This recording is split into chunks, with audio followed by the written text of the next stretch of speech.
It's a sad day for this country, but the good day is that the appellate division was fair. It could also make me more popular because the people know it's a scam. The left tries to steal Trump's fortune, but they strike out.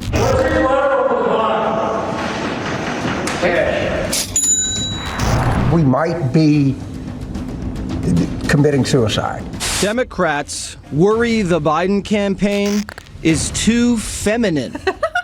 Damn, it's been a good week if your name is Trump. Hey fam, welcome and welcome back to One and Done. We have a great show for you today, especially if you love justice. Now, Trump hasn't been getting a lot of justice lately, but today he has. He got slapped with a $450 million fine, which ended up being somewhere with interest around about $500 million. Now, he appealed that and won the appeal, and now he only has to cough up $175. Now, I say only.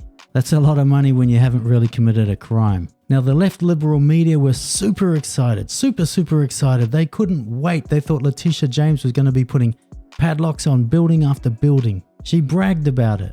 We're also going to hear from Bill Maher. So much to get into, but before we do, if you want to help a brother out, hit the like, smash the subscribe, ring the notification bell, and help me hit that 1,000 sub club, folks.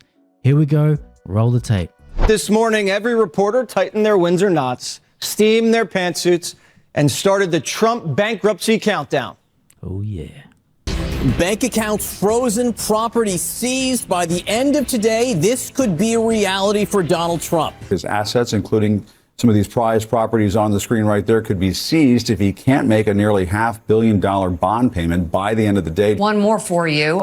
Donald Trump could be forced to declare bankruptcy if he's unable to post his more than $450 million bond.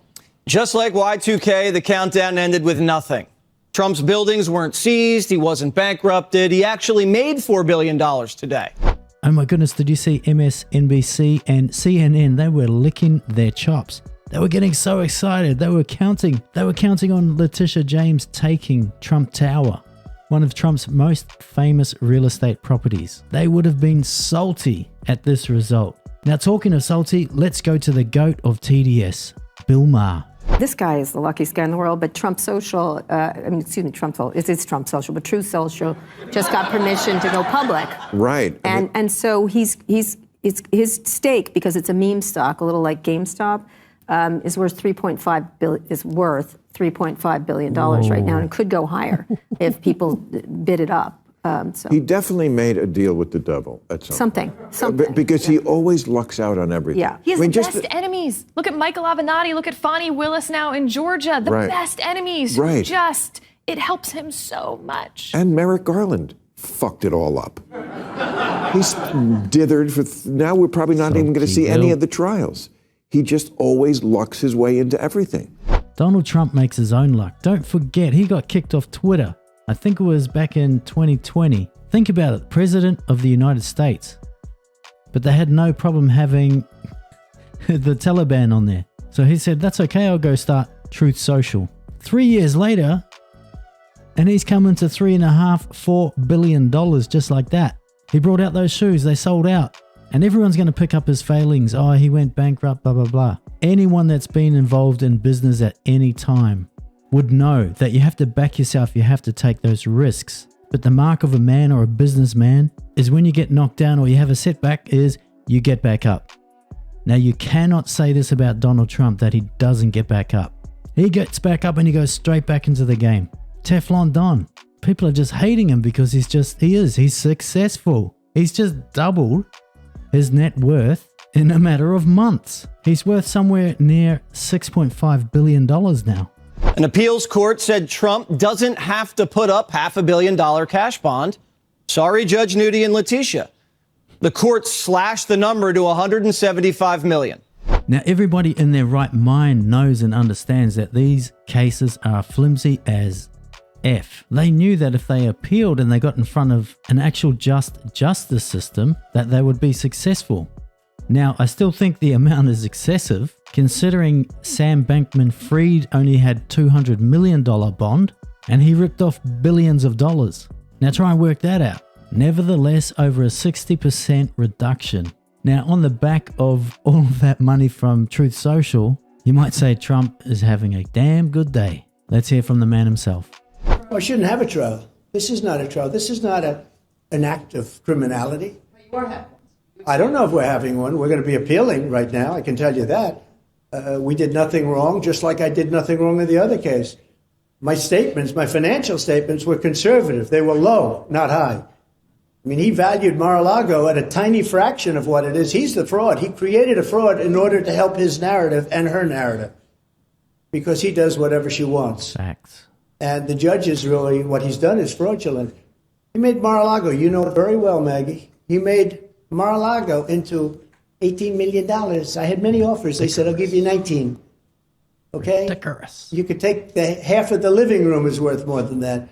So it's worth anywhere from 50 to 100 times that amount. And he stays with it. So he's either whacked out or dishonest, one or the other, or both, probably both. But he's a disgrace to the system.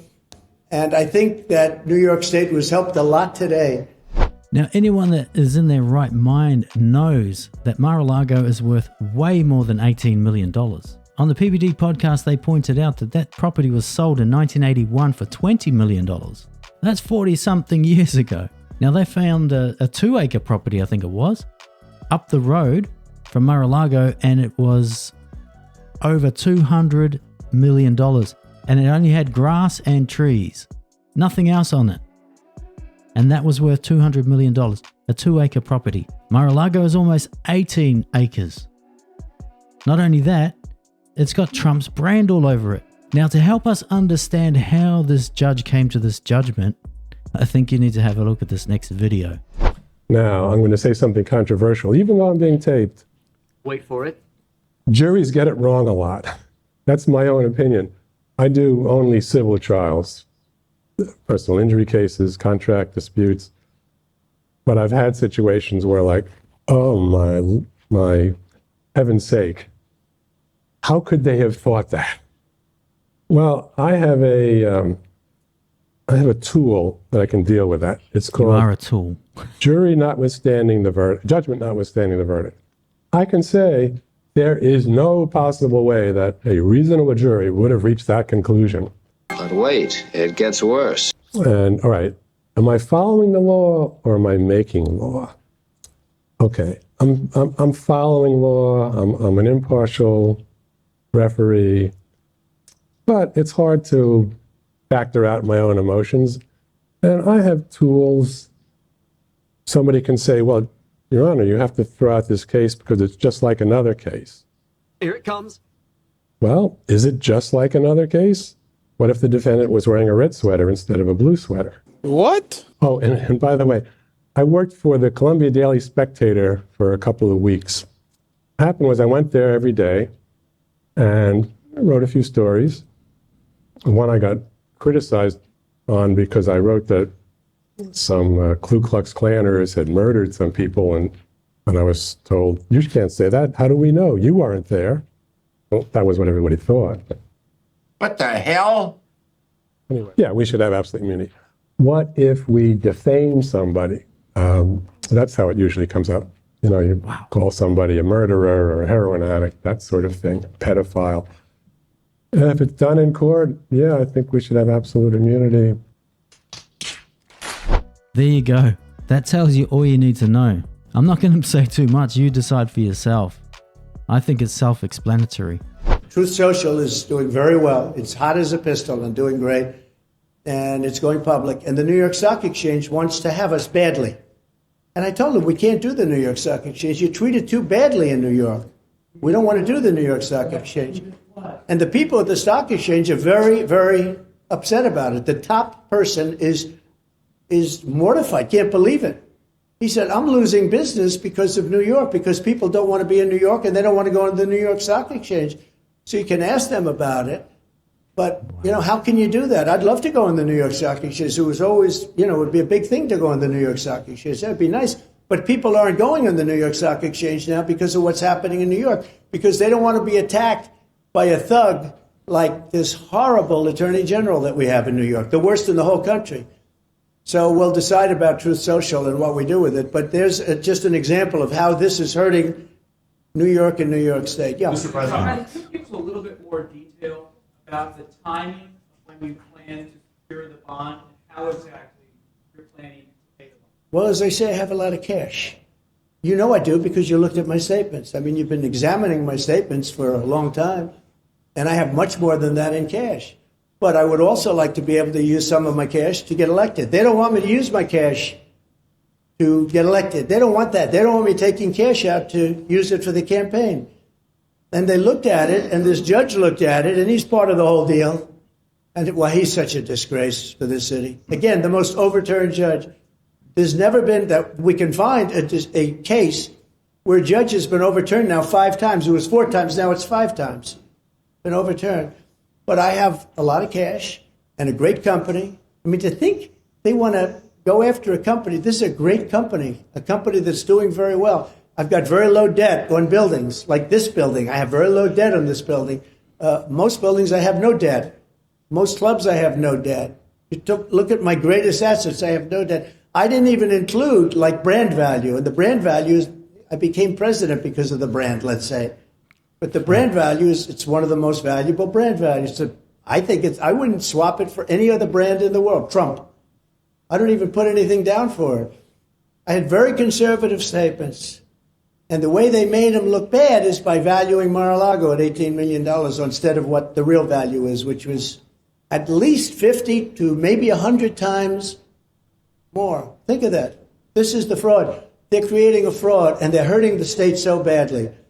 And then I can't go into the New York Stock Exchange because I can't do business, because I don't want to do, not because I can't, because I don't want to do business in New York. And the people at the New York Stock Exchange, I can tell you right now, and they're very fine people, they're not happy. Yeah, you were going to say something? Mr. President, you mentioned cash you had. You said on Friday something like $500 million. You intended to put some of that into the campaign. Now that the bond's been reduced, are you going to start putting money into your campaign? Yeah. You haven't done that since 2016. Well, first of all, it's none of your business, I mean, frankly. But I might do that. I have the option. But if I have to spend $500 million on a bond, I wouldn't have that option. I'd have to start selling things. I don't have to sell anything because it's a phenomenal company. Look, I built a phenomenal company. Someday they'll actually report that. Look, in my opinion, it's just another sham case. Literally nothing to see here, folks. There were no victims. The banks were made whole. Loans were paid back with interest. And the banks continue to do business with Donald Trump. And they want to do business with him in the future. But no, the judge says that's not good enough. We're going to punish you. And Trump's right. The master plan is they're trying to bankrupt him so he can't use that money on his campaign. But our boy Jesse's got some more info. Let's check it out. The appellate court not only cut Judge Nudy's bond demand by more than half, the 5-judge panels signaling that Trump will probably win the case easily on appeal, reversing almost the entire Judge Nudy ruling while the case plays out, allowing Trump to still run his company and apply for loans. Same with Eric and Don Jr. Humiliating Trump, padlocking his properties and stealing his cash before the election. That won't happen. Today was a good day for America. You can't bankrupt a man just for beating Biden in the polls. I have a lot of cash. You know I do because you looked at my statements. But I would also like to be able to use some of my cash to get elected. They don't want me to use my cash to get elected. They don't want that. They don't want me taking cash out to use it for the campaign. Are you going to start putting money into your campaign? You haven't done that since 2016. Well, first of all, it's none of your business, I mean, frankly. But I might do that. I have the option. Every indictment helps Trump, and every court victory helps him even more. We're witnessing a political injustice, and every day that he survives, he looks stronger. And Joe Biden looks weaker, and the system more corrupt. This is all about election interference. This is all Biden-run things, meaning Biden and his thugs. They can't win an election because of the borders, because of energy prices, because of inflation, because of Afghanistan, the worst and most embarrassing day in the history of our country. This was too much for MSNBC and CNN, who punched the censor button while he was just warming up. Well, I respect the appellate division for substantially reducing that ridiculous amount of money that was put on by a corrupt judge named Engoron. He ought to be looked at. And so we'll continue to listen into Donald Trump, but as he continues to make what are provably wrong statements. Trump there laying out a plethora of falsehoods, perhaps the most blatant one, that all of these criminal cases were orchestrated by President Biden. As the president is answering questions from reporters, more falsehoods from former President Donald Trump, again repeating this false claim that President Joe Biden is behind the slew of legal issues that he's facing. That's not false. Letitia, Fannie, Loverboy, Jack Smith's team all visited or coordinated with the White House. White House visitor logs don't lie. Convicting Trump before November is the centerpiece of the Biden re-election campaign, which is why every time cases get calendared or Trump wins on appeal, the media turns suicidal. Honestly, this is so infuriating, I don't even know what to do. I don't even know if I care what the process is. He basically fashioned himself his own private militia to try to take over the Capitol. You know, now he's getting his own private system of justice. This is an absolute travesty. It would not happen for anybody else. Anybody else, it would be like, sorry, buddy, you lost, pay up. For him, he gets his own set of rules. Trump's getting special treatment by the legal system. Khalid Sheikh Mohammed was provided more due process.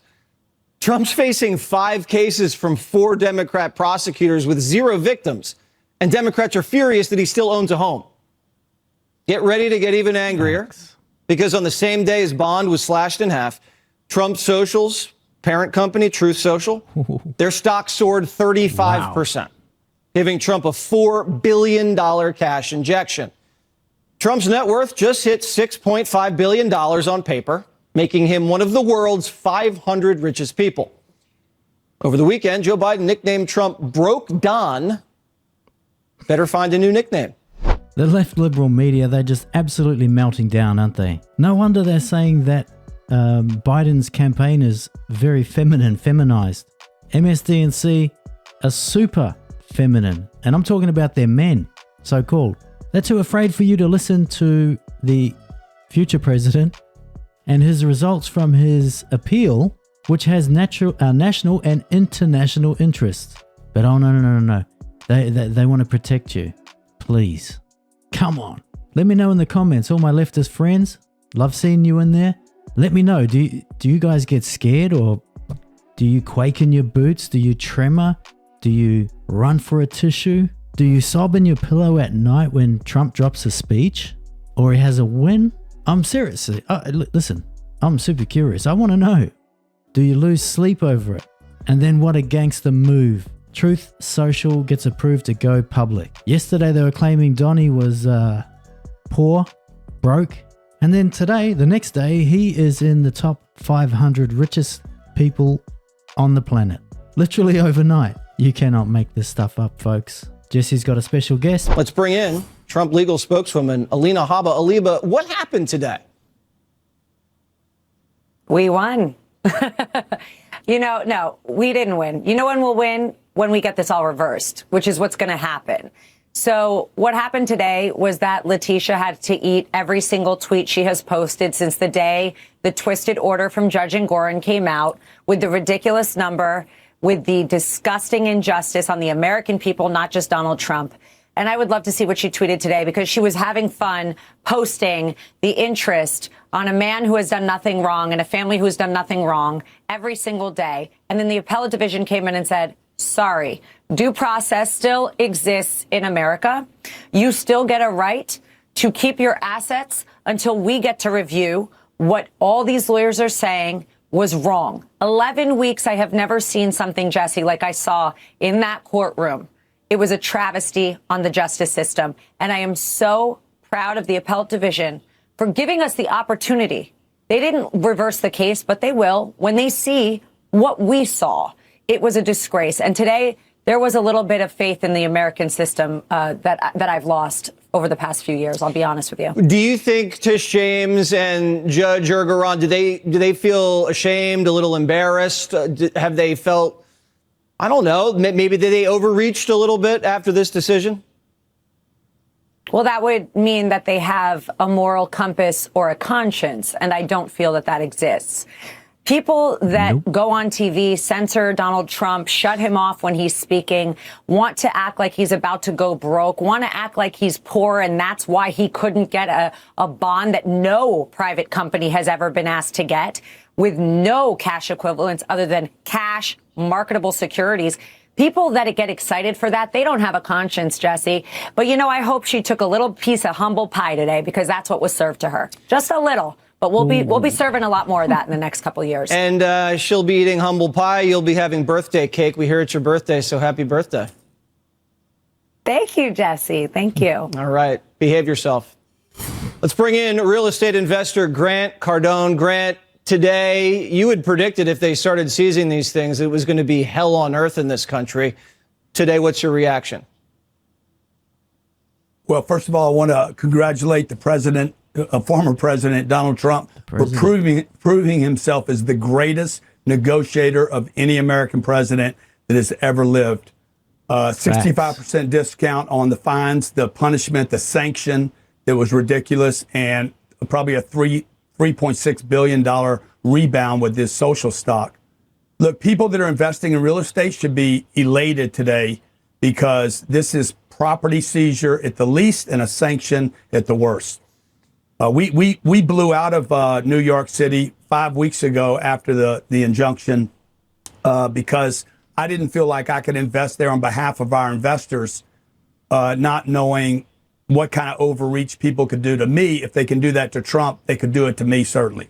So you left New York. You're gone? No more business here?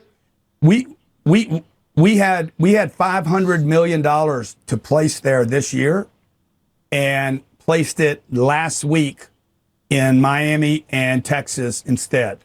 Most of it in Miami. Are you hearing other people in the industry doing similar things? Yeah. 100%. There's people that won't underwrite deals in New York. And by the way, it's going to be a contagion spread to Illinois, Chicago, big cities, blue cities, San Francisco, LA. People are worried about putting their money into these markets and not be able to control the laws. Property taxes are out of control. To be able to sanction a man for appraisals that we all do exactly the way Trump did his, by the way. That is an industry standard, approved method, has been used for 40 years that I've been buying real estate. I assess a value, third parties assess a value, and then we bring those values together. Right. Grant, money talks, and you're speaking very loudly with that kind of cash. Thank you so much. Good luck. Here's the thing. I think the damage has already been done in New York. Now, I'd love to hear from my New York audience. It's most of my US audience comes from New York. Are you feeling the impacts of, business there? The adverse effects of, or the roll-on effects of what's happening to Trump? Now, being in business myself, I can understand how you would definitely get gun-shy investing in New York. You'd want to stay away from there. There's plenty of other friendly business markets. Now, even before this happened, New York was rated 49th out of 50 states for ease of doing business. In other words, it was second last, almost the very worst of cities to do or states to do business in. Now, this just is not going to help. And residents and businesses are running scared from New York. The shine has definitely come off the Big Apple. Now, left liberal James Carville has a vision for the Democrat Party. Not an ancestral, but an incestral. The Raging Cajun, James Carville, says every time a new poll drops, it's like seeing his grandmother naked. I don't think people really appreciate how bad Biden's poll numbers are. When you look at them, it's like walking down your grandmother naked. You can't unsee them, no matter how hard you try. And the deeper you dig, the kind of worse it is. I don't think we thought this thing through. I don't think people realize the hunger and appetite for something different in this country. We might be committing suicide. Carville says the Biden campaign's sleepwalking into a beating. The country's begging for change, but cowardly Democrats would rather just lose with Joe. We need more than a little bit of a change to end this. It's a crapshoot whether, Biden is our nominee. If you decide that you're going to blow up where we are now and open up a convention and have a brokered convention or whatever, that could also be dangerous. It looks like the party has decided that, okay, we're just going to go through with this. And I've been a Democrat all my life. But I'm beginning to think that the defining trait we have is cowardice. I can't unsee my naked grandmother. Then Carville twisted the knife in the New York Times, saying the Biden campaign's too girly. Quote, "A suspicion of mine is that there are too many preachy females. They don't drink beer, don't watch football, don't eat hamburgers. This is not good for you. The message is too feminine. Everything you're doing is destroying the planet. You've got to eat your peas." Now, the Fives have been saying this for a while. This is a party about abortion, and it's a party for women, and men of every color are seeing how they're being abandoned by being branded as the lowest on the totem pole of identity. This is what happens with identity politics. You create a hierarchy, right, of identities, and one gets stacked on the other, and all this energy is placed on pigment and not people. I never thought Gutfeld and Carville would be the ones speaking bravely on behalf of men. Men have been neglected for far too long.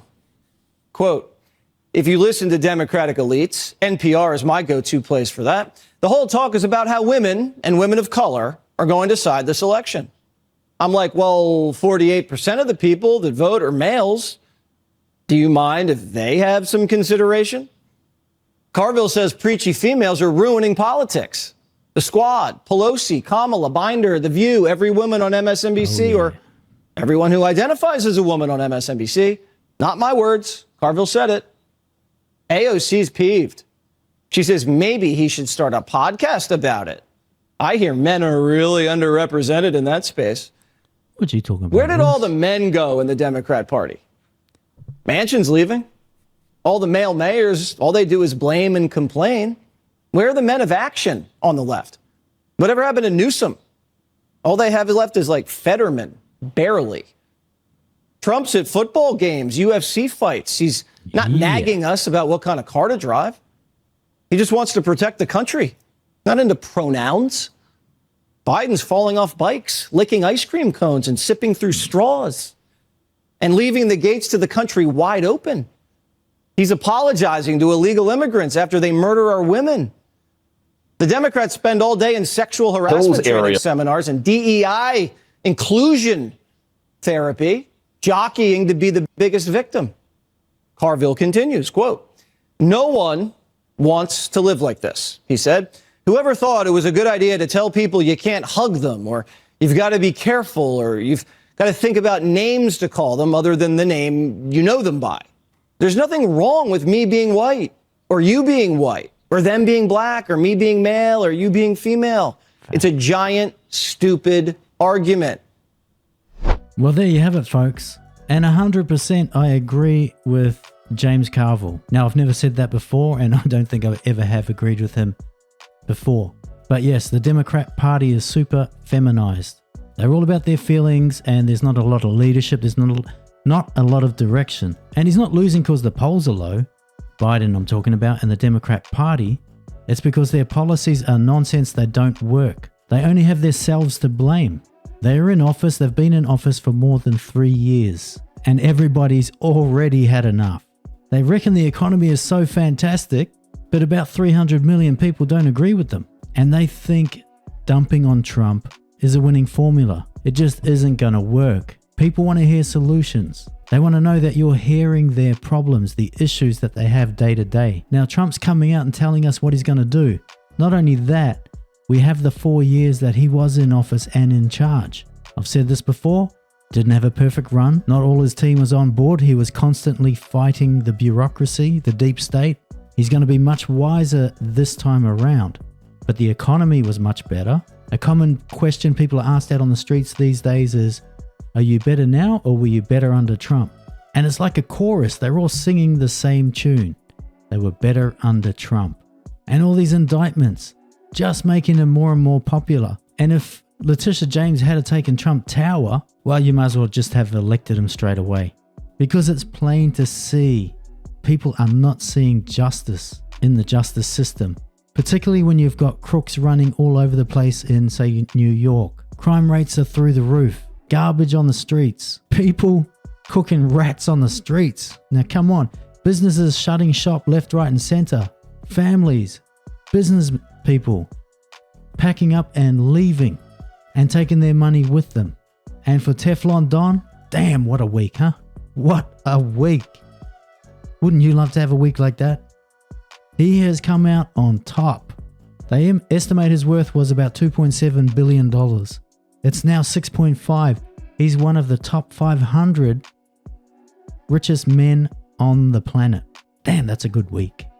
And the left liberal media, they are absolutely melting down. Now leave your thoughts in the comments section and put I subscribe. That way I can shout you out and respond to your comments. Now if you do want to help a brother out, help me get to that 1,000 sub club. Hit the like, smash the subscribe, ring the notification bell, and share this video far and wide. And I'll catch you in the next video.